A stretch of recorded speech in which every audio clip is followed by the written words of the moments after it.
fatigués, on a besoin de moyens, on a besoin de reconnaissance, on a besoin d'aide. C'est les soignants qui sont à bout de souffle, on a des burn-out de plus en plus de personnel, de plus en plus dans de plus en plus de services, on a des médecins qui désertent le service de l'hôpital public, donc on ne sait plus comment faire pour interpeller nos chers parlementaires, pour leur expliquer que ça fait plus de 20 ans qu'il y a la crise et le Covid a mis tout simplement tout ça en lumière et c'est pour ça qu'en ce moment on est en train d'exploser, on ne sait plus comment faire pour prendre en charge les patients. Et ce mépris au quotidien entraîne des dangers non seulement pour nous les agents, parce que nous mettons tous les jours nos diplômes en cause, et c'est un danger aussi pour les usagers qui se retrouvent avec des soins plus courts ou à avoir subi un tri au niveau des urgences pour voir si ils peuvent voir un médecin ou pas.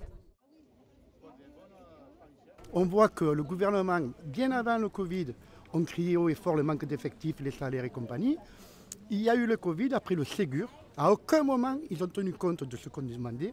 De plus, Véran, le ministre de la Santé, avant de partir, le 12 mai, il annonce à l'hôpital, ce n'est pas le manque d'effectifs, ce n'est pas les problèmes salariales, c'est une mauvaise organisation de l'hôpital. C'est plus que du mépris du gouvernement.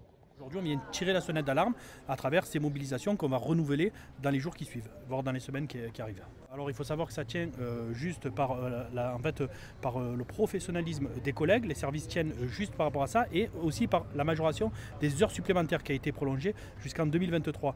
Aujourd'hui, les présents d'aujourd'hui vont devenir les absents de demain et nous ce qu'on demande au président de la République, c'est qu'après les belles déclarations d'amour qu'il a fait, qu'il y ait des preuves qui se déclinent dans les services.